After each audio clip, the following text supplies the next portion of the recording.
지난해 6월 서울 잠실체육관 군복무를 마친 BTS 멤버 진이 천여 명의 팬들과 소통하는 행사가 열렸습니다. 팬들과 포옹하며 인사하는 프리허그 순서가 진행 중이었는데 갑자기 한 여성이 진의 얼굴에 입맞춤을 했습니다. 진도 당황한 모습을 보였고 행사 직후 강제추행 논란이 일었습니다. 이 여성은 50대 일본인으로 자신의 블로그에 진의 목에 입술이 닿았다는 글을 올리기도 했습니다. 한 달 뒤 BTS 일부 팬들은 국민신문고를 통해 공중 밀집 장소에서의 추행이라며 수사기관에 정식 고발했습니다. 강제추행죄 같은 경우에는 피해자의 고소가 있어야 처벌이 가능한 친고죄도 아니고 피해자의 의사에 반해 처벌하지 못하는 반의사불벌죄도 아니어서 제3자인 팬의 고발로도 수사 진행이 가능하고 처벌이 될 수 있습니다. 하지만 해당 여성이 사건 이후 출국해 경찰 수사는 중지됐고 올해 5월 자진 입국해 조사를 받으면서 수사가 재개됐습니다. 검찰은 지난 12일 이 일본 여성을 강제추행 혐의로 불구속 기소했습니다. 지난 13일 싱가포르에서 열린 영화 위키드 포고 시사회에서는 한 남성이 주연 배우로 나온 아리아나 그란데에게 달려드는 일이 벌어졌습니다. 이 남성은 호주 인플루언서로 SNS에 당시 영상을 자랑하며 올리기도 했는데 결국 싱가포르 법원에서 9일간의 징역형을 선고받은 것으로 알려졌습니다. SBS 조재행입니다. 방탄소년단 멤버 진에게 기습 입맞춤을 한 일본인 여성이 결국 재판에 넘겨졌습니다. 서울 동부지검은 오늘 50대 일본인 여성 A씨를 강제 추행 혐의로 불구속 기소했다고 밝혔습니다.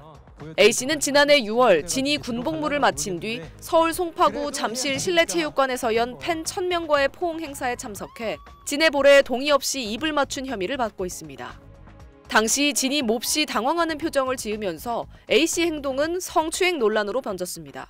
심지어 A씨는 자신의 블로그에 목에 입술이 닿았다며 살결이 굉장히 부드러웠다고 적기까지 했습니다. 경찰은 이 여성을 성폭력 처벌법 위반 혐의로 수사해달라는 국민신문고 민원을 접수해 내사에 착수했고 일본 인터폴에 국제 공조 수사를 요청해 7개월 만에 A씨 신원을 특정했습니다. 이후 A씨를 입건하고 출석을 요구했지만 답변이 없어 지난 3월 수사 중지를 결정했습니다. 하지만 이후 A씨가 자진 입국해 조사를 받았고 혐의가 인정돼 지난 5월 검찰에 송치됐습니다. 2023년 8월에는 영화 콘크리트 유토피아 무대 인사 도중 한 여성이 무대에 난입해 배우 박서준 씨를 막무가내로 끌어안는 일도 있었습니다.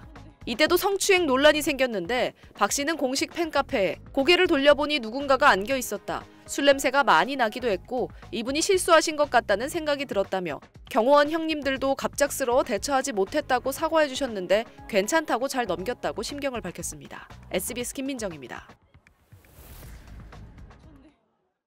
방탄소년단 정국 씨의 자택에 침입을 시도하려던 사건이 또 일어났습니다. 지난 12일부터 14일 50대 일본인 A씨가 정국 씨가 사는 서울 용산 단독주택의 잠금 장치를 여러 차례 열려고 시도했습니다. 경찰은 A씨를 주거 침입 미수 혐의로 입건 전 조사하고 있다고 밝혔습니다. 정국 씨의 집에 침입을 시도하던 일은 이전에도 있었습니다.